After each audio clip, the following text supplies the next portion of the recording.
জি ভাই, কেউ লাইনে আছেন?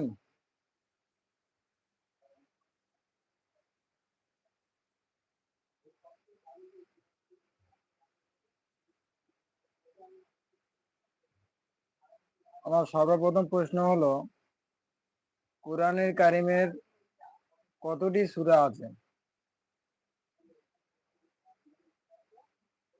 পবিত্র কুরআনুল কারিমে কতটি সূরা আছে?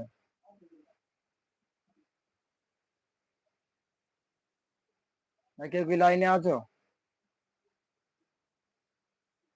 কেউ কি বলতে পারবে পবিত্র কুরআনুল কারিমের কতটি সূরা আছে?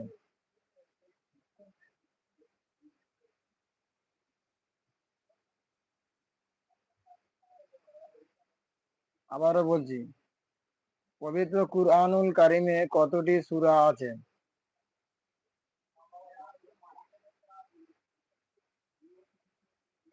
জানো নাই? ভালো।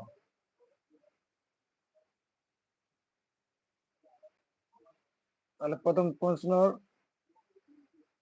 হয়ে গেল। উত্তরটি হবে, পবিত্র কুরআনুল কারিমে মোট 114টি সূরা আছে। পবিত্র কুরআনুল কারিমের মোট 114টি সূরা আছে। দ্বিতীয় প্রশ্ন, যে বলতে পারবে তাকে প্রাইজ দেওয়া হবে, কিছু পুরস্কার দেওয়া হবে। পবিত্র কুরআনে প্রথম সূরার নাম কি? পবিত্র কুরআনে প্রথম সূরার নাম কি?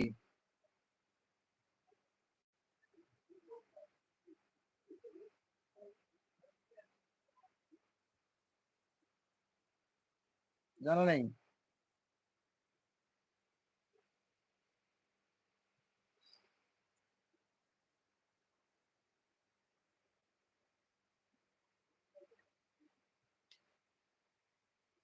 পবিত্র কুরআনের প্রথম সূরার নাম কি? ভাই, কারো জানা থাকলে বলবেন।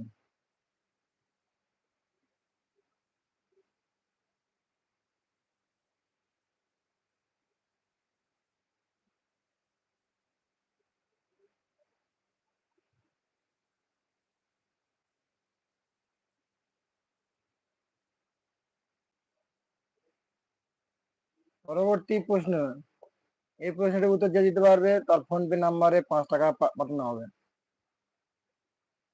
পবিত্র কুরআনে সবচেয়ে বড় সূরার নাম কি?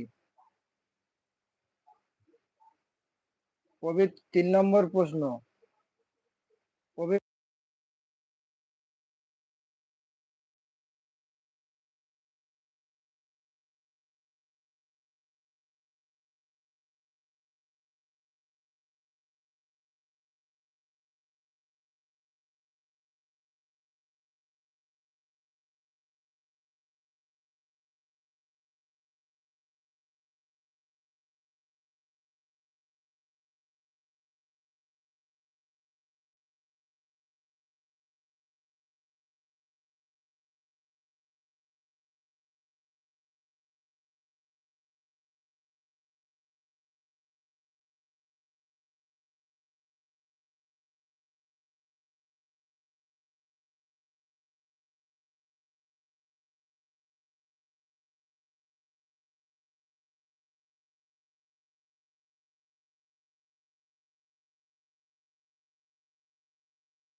দেখো দেখো সাউন্ড যাচ্ছে কি দেখো তো।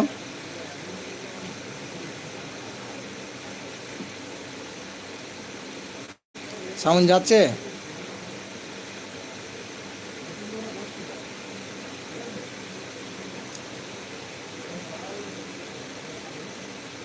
সাউন্ড যাচ্ছে না?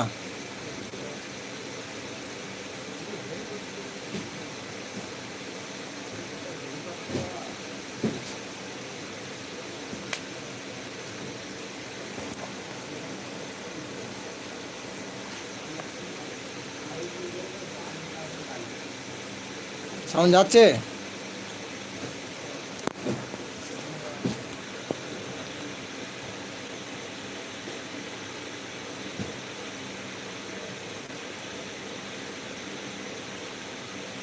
এখন কি সাউন্ড শোনা যাচ্ছে?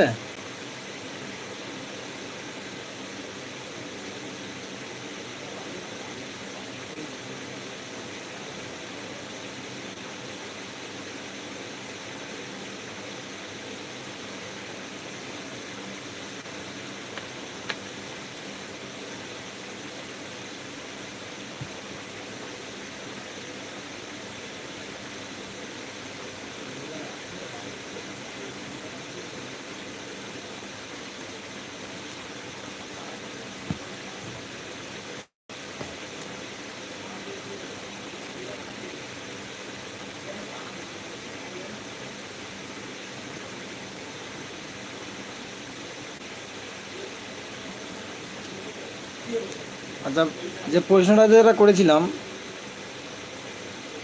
যে কুরআনের মধ্যে সবচেয়ে বড় আয়াত কোনটি এবং কোন সূরায় আছে?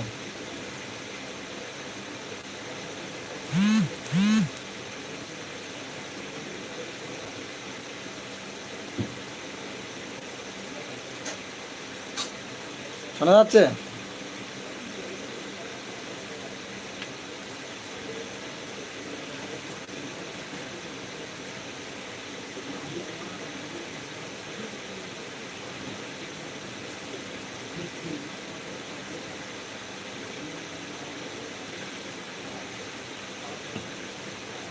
মুজাহিদপুর কায় লিখেছে, আওয়াজ আসছে। হুম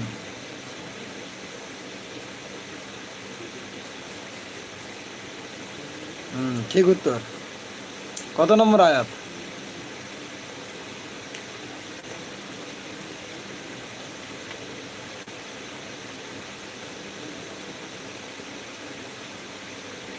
কেন জেল করে দিলে কেন?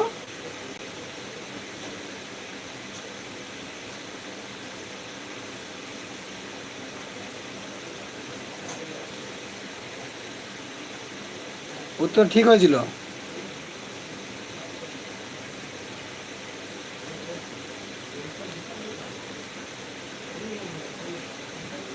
মুজাহিদপুর গায়ে তোমার উত্তর ঠিক হয়েছিল।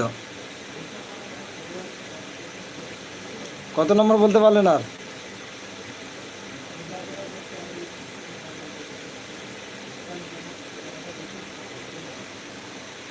ঠিক আছে, চলো ঠিক আছে। তোমার ফোনপে নাম্বারটা পাঠাবে।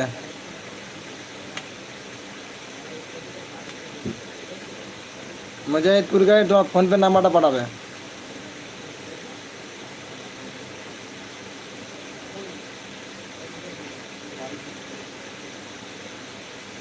হ্যাঁ, সূরা বাকারা প্রথমত লিখেছিল বাংলাতে, ঠিকই ছিল। সূরা বাকারা, কিন্তু আয়াত হবে 282।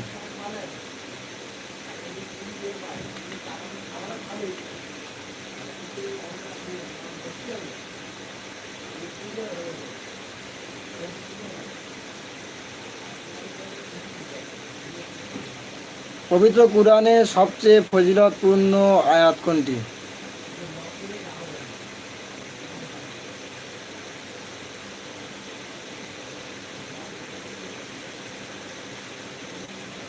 পরবর্তী কোশ্চেন, পবিত্র কুরআনে সবচেয়ে ফজিলতপূর্ণ আয়াত কোনটি?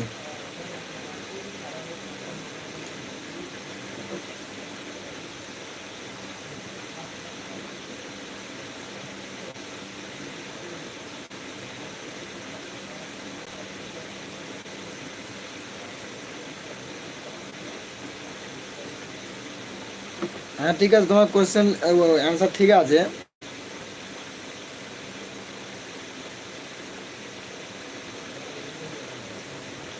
তুমি এখানে জিতে গেছো। তোমার ফোনপে নাম্বার পাঠাবে, কিছু উপহার দিয়ে দেবো। ঠিক আছে।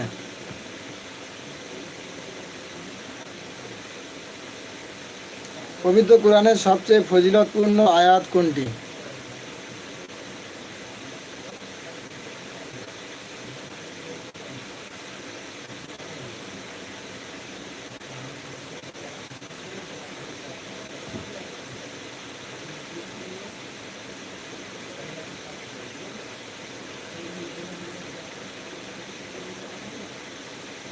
পবিত্র কোরআনের সবচেয়ে ফজিলতপূর্ণ আয়াত কোনটি?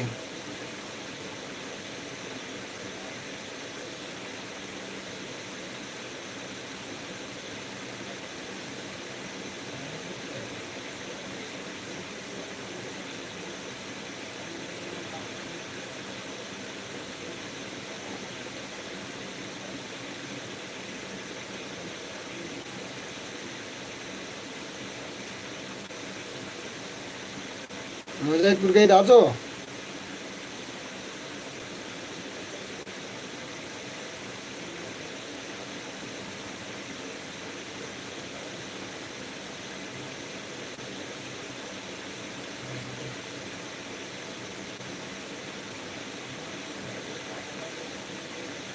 ওকে, আছো, বলতে পারবে?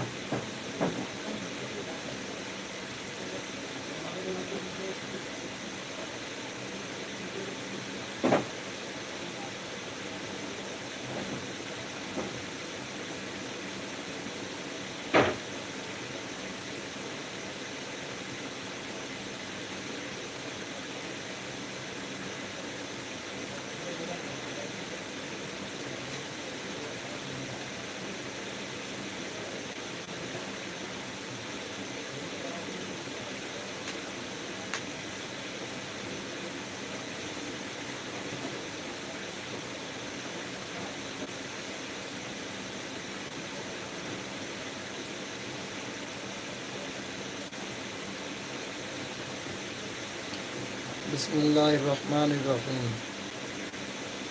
না,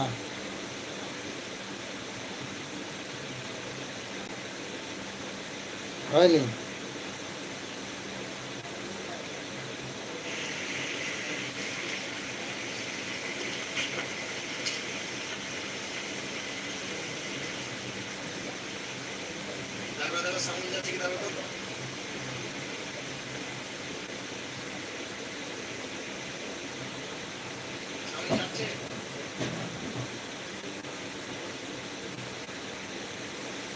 বিসমিল্লাহির রহমানির রহিম।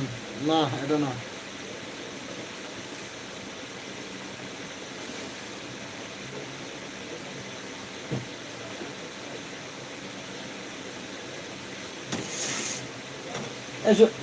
শুভঙ্কর, সাহেবের হেডফোন বল। হেডফোন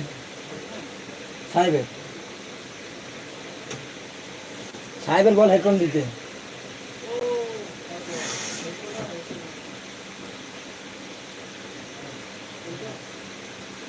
মুজাহিদপুর গেট হচ্ছে না এটা।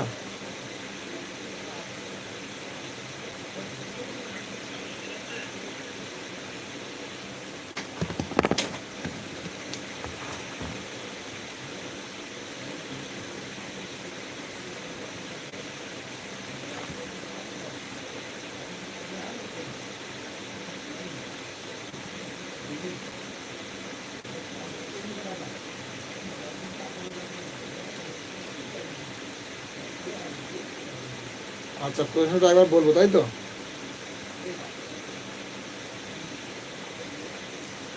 বলেছি, পবিত্র কুরআনের মধ্যে সবচেয়ে ফজিলতপূর্ণ আয়াত কোনটি? পবিত্র কুরআনে সবচেয়ে ফজিলতপূর্ণ আয়াত কোনটি? শুনতে পেয়েছো? পবিত্র কুরআনের সবচেয়ে ফজিলতপূর্ণ আয়াত কোনটি?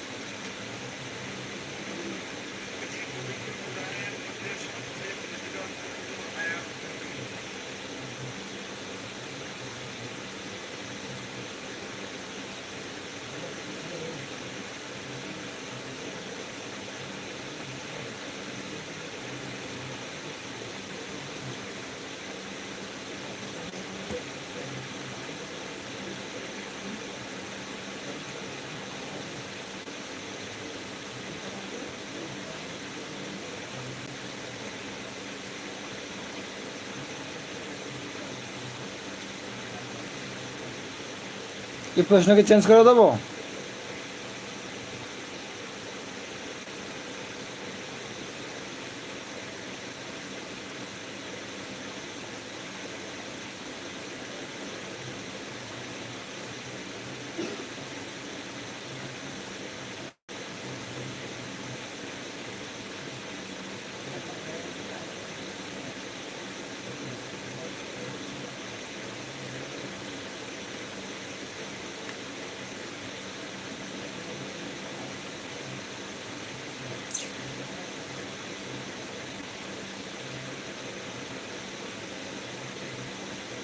এখানে উত্তরটি হবে পবিত্র কুরআনের সবচেয়ে গুরুত্বপূর্ণ আয়াত হলো আয়াতুল কুরসি, সূরা বাকারা 255 নম্বর আয়াত।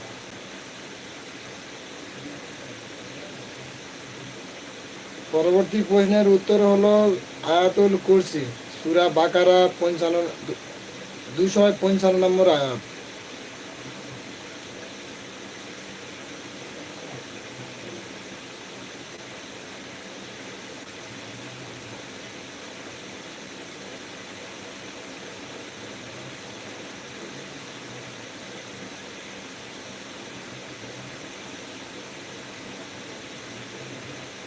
পরবর্তী কোশ্চেন, পবিত্র কুরআনে কোন সূরা পাঠ করলে কবরের আযাব থেকে রক্ষা পাওয়া যায়?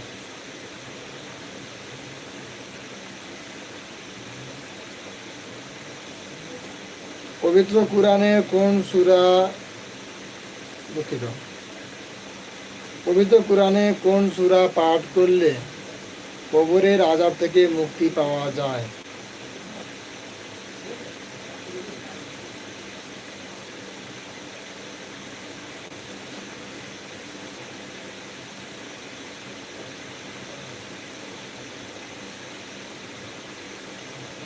পবিত্র কোরআনের কোন সূরাটি পাঠ করলে কবরের আযাব থেকে মুক্তি পাওয়া যায়? পরবর্তী কোশ্চেন,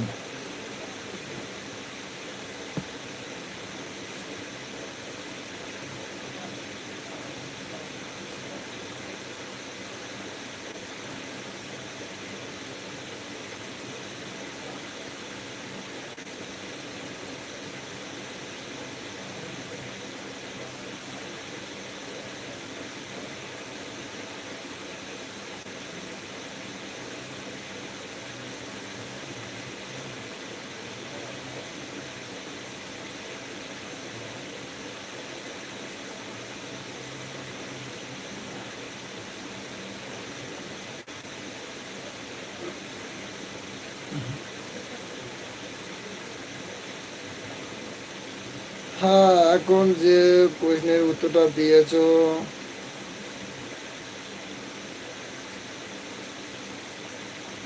ঠিক ঠিক উত্তর সূরা মুলক। যারা জানা নেই তারাও জেনে নাও, পবিত্র কুরআনে কোন সূরা পাঠ করলে কবরের আযাব থেকে রক্ষা পাওয়া যায়? পবিত্র কুরআনের কোন সূরাটি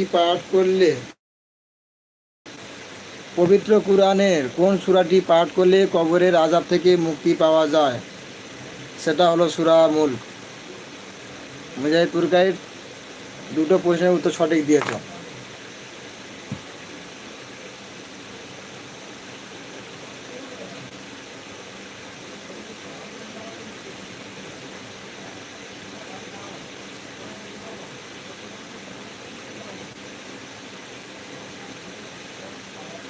পরবর্তী কোশ্চেন, পবিত্র কোরআনে কোন সূরার প্রতি ভালোবাসা মানুষকে জান্নাতে নিয়ে যাবে?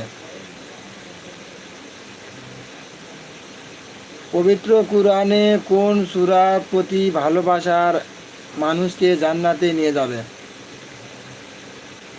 প্রশ্ন বুঝতে না পারলে আরেকবার জিজ্ঞেস করবে।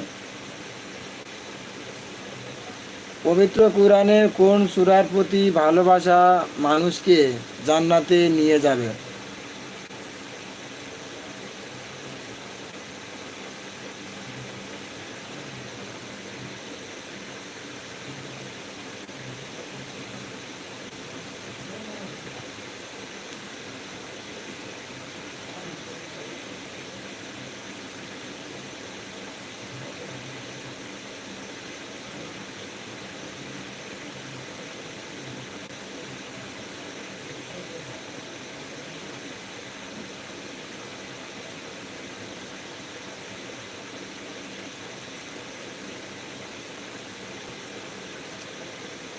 সূরা রহমান, না হয়নি এটা।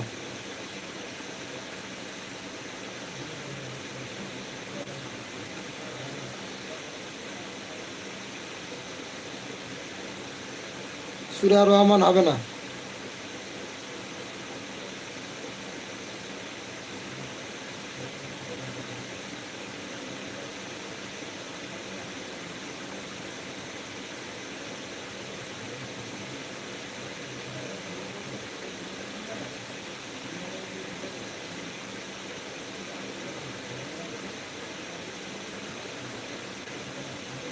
চেষ্টা করো, হয়ে যাবে।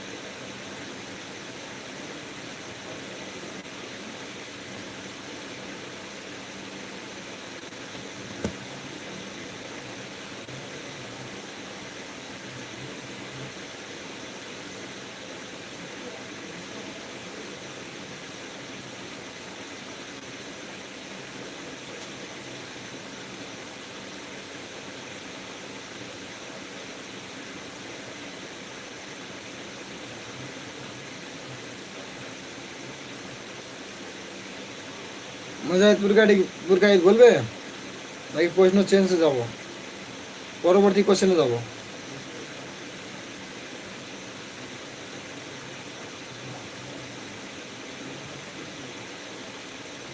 মুজাহিদ পুরকাইত আর কোথায় আছে, বাড়ি নাকি?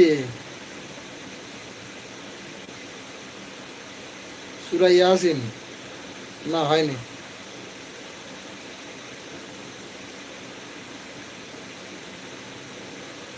হয়নি হয়নি, সূরা ইয়াসিন না।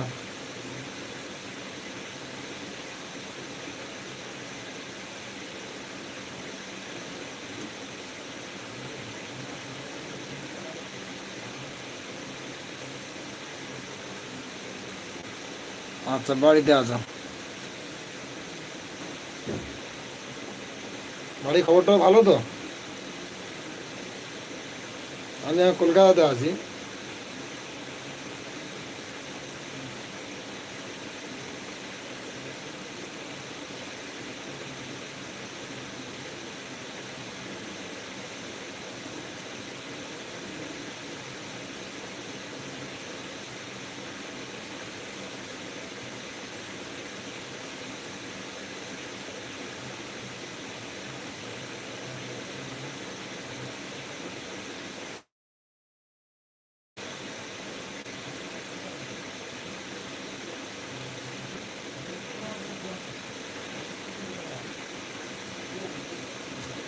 পবিত্র কোরআনের কোন সূরার প্রতি ভালোবাসায় মানুষকে জান্নাতে নিয়ে যাবে?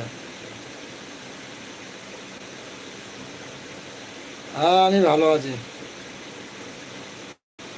তুমি ভালো আছো তো?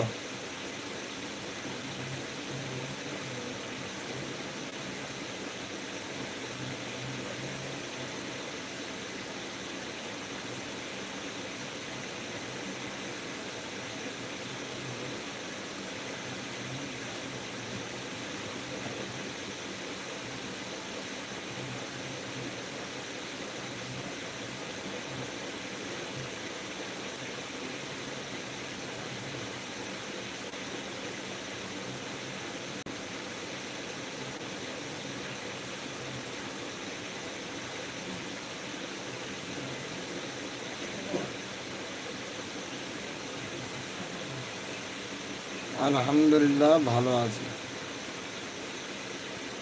জি,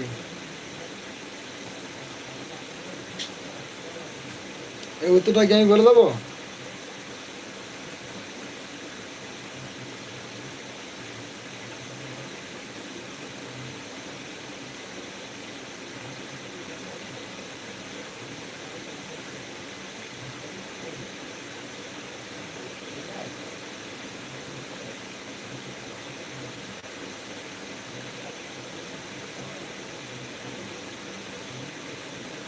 আমি এটা করছি বলতে আমি আজকে থেকে শুরু করেছি। আজকে শুধু কিছু কোরআনের উপর প্রশ্ন উত্তর করব। তবে পরবর্তীতে পরবর্তীতে বিশেষ সাধারণ জ্ঞানের উপরে প্রশ্ন রাখবো, যে ইসলামিক যে জ্ঞানগুলো রাখা প্রত্যেকটা মানুষের, প্রত্যেকটা নর নারীর প্রতি খুবই প্রয়োজন, সে ধরনের প্রশ্ন উত্তর রাখার চেষ্টা করব।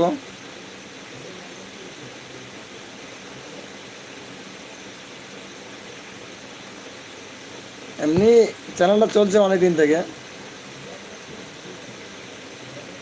লাইভ লাইভটা আজকে থেকে শুরু করলাম।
আব্দুল আব্দুল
ঠিক আছে, তাহলে উত্তরটা আমি বলে দিই। সূরা ইখলাস। সূরা ইখলাসের প্রতি ভালোবাসায় মানুষকে জান্নাতে নিয়ে যেতে পারে। আচ্ছা, আমি এখানে প্রশ্ন উত্তর পর্ব আর কিছুক্ষণের মধ্যে শেষ করব। আমার শেষ কোশ্চেন একটা আমি রেখে যাব, সেটার কোনো অ্যান্সার আমি দেব না। যদি কোনো বড় আলেম উলামা এরা থাকেন, তাহলে অ্যান্সারটা দিয়ে যাবেন। যখনও দিয়ে যাবেন, লাইভটা তো থাকবে ইউটিউব চ্যানেলে বা থাকছে, ওটা দয়া করে সবাই বলে যাবেন।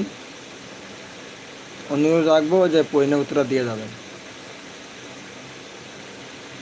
আমাদের পারস্পরিক কিছু মানুষ, যাদেরকে আমরা আহলে হাদিস বলে চিনি বা তারা বলে আহলে হাদিস, যে আমরা আমরা হলাম আহলে হাদিস, এমনটাই বলে। এরা সম্ভবত বেশ ছোটোখাটো বিষয়কে নিয়ে, অনেক ছোটোখাটো বিষয়কে নিয়ে অনেক কিছু ইখতিলাফের মধ্যে মানুষকে জড়িয়ে দেয়। তার মধ্যে একটা বিষয় হলো, ওনারা বলে যে ইমামের পিছনে সূরা ফাতিহা নাকি অবভিয়াসলি পড়তেই হবে। ইমামের পিছনে মুক্তাদির সূরা ফাতিহা মানে কম্পালসারি পড়তেই হবে, না পড়লে নাকি নামাজ হবে না। বোঝা গেল ব্যাপারটা?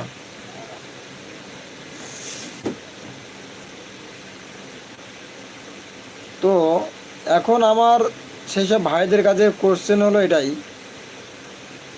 সেই সব ভাইদের কাছে আমার প্রশ্ন এটাই যে মনে করুন আমি কিংবা আপনি মাগরিবের নামাজ পড়তে মসজিদে গিয়েছি, এমতো অবস্থায় ইমাম সাহেব নামাজে অলরেডি নামাজটা শুরু করেছে।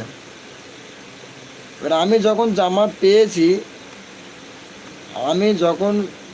জামাত পেয়েছি তখন দেখছি যে ইমাম সাহেব প্রথম রাকাত প্রায় শেষের দিকে, মানে শেষের দিকে বলতে যে এবারে রুকুতে যাবে। তো সে মানে রুকু যাওয়ার আগে আমি কিন্তু তকবীরে তাহরিমা বেঁধেছি মনে করুন। এখন ইমাম সাহেব রুকুতে গেল, আমিও রুকুতে গেলাম। ইমাম সাহেব রুকুতে উঠলেন, আমিও রুকুতে উঠলাম। তারপর ইমাম সাহেব সেজদায় গেলেন, আমিও সেজদায় গেলাম। এভাবে ইমাম সাহেবের 3 রাকাত নামাজ হয়ে যাওয়ার পরে,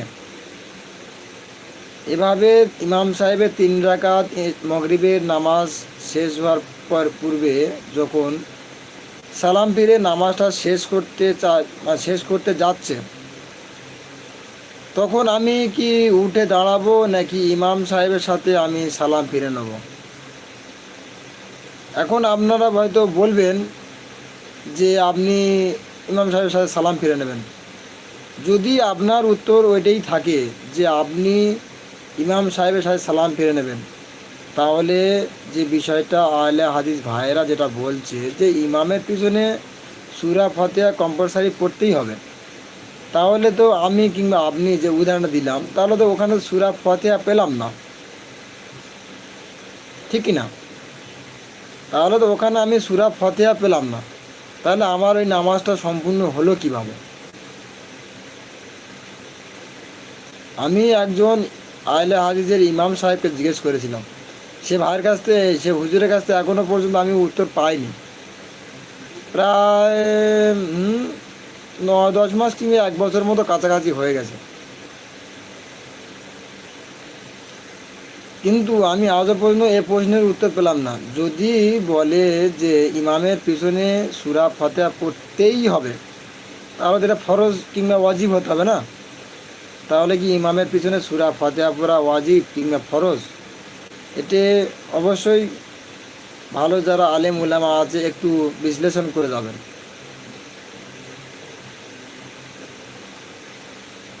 ভাই এই লাইভ প্রায় শেষের দিকে। তো ভাই লাইভে কে কে আছো একটু বললে খুব ভালো হয়। লাইভে দেখুন নিচে আছে লাইভ চ্যাট, ওখানে টাচ করে কমেন্ট করে জানান যে কে কে আছো দেখি।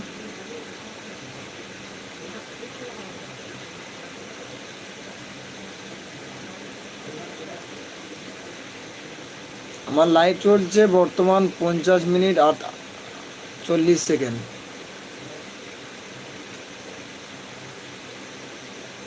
আর যদি আপনাদের কোনো প্রশ্ন থাকে তো প্রশ্ন করবেন, ইনশাল্লাহ চেষ্টা করব প্রশ্নের উত্তর দেওয়ার জন্য। না জেনে শুনে আশা করি আমি উল্টো পাল্টা উত্তর দেব না। শরিয়াত সম্বন্ধ যদি কোনো প্রশ্ন থাকে তা আপনি করতে পারেন, ইনশাআল্লাহ চেষ্টা করব যে প্রশ্নের উত্তর দেওয়ার জন্য।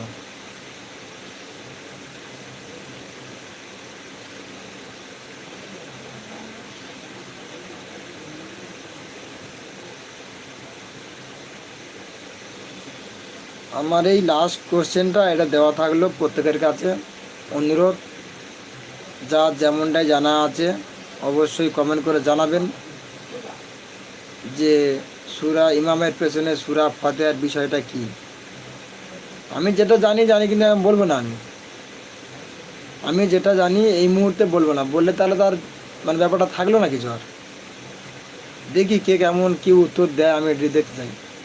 আর যদি কোনো আহলে হাদিস ভাই যদি আমার ভিডিও দেখে থাকো তাহলে অবশ্যই কমেন্ট করবেন। অবশ্যই আপনাকে অনুরোধ করব, যদি কোনো আহলে হাদিস ভাই যদি আমার এই ভিডিও দেখে থাকেন, অনুরোধ করছি অবশ্যই আপনি আমার কমেন্টে উত্তরটা দিয়ে যাবেন। যদি ইমাম সাহেবের পেছনে সূরা ফাতিহা পড়তেই হবে, যদি এমনটাই হয়, তাহলে আমি যে মাগরিবের নামাজে গিয়ে প্রথম রাকাতে সূরা ফাতিহা পেলাম না, উপরন্তু আপনারাই বলেন যে সূরা ফাতিহা পেলেন না, তো কী হচ্ছে, তাহলে তোমাকে আর উঠে দাঁড়াতে হবে না, তোমার নামাজ ছাড়েনি, ইমাম সাহেবের সাথে সালাম ফিরিয়ে নিতে হবে। তাহলে কিভাবে একটা কোথাতে দু রকম কী করে হতে পারে? একদিকে বলবেন যে সূরা ফাতিহা পড়তেই হবে, আবার আরেক দিকে যখন আমি এই বিষয়টা যখন নিয়ে ফেলছি তখন সেখানে বলছেন যে না, ওখানে তো আর আপনার জামাত ছাড়েনি। কি করে হয় দুটো এক কি করে হয়?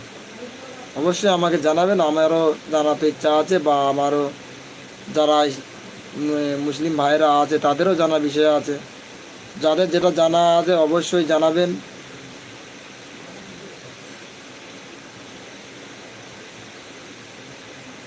তো আজকের মতো আমি লাইভ শেষ করছি। আসসালামু আলাইকুম। আবার দেখা হবে পরবর্তী দিন, আগামী দিন রাত 11টায়।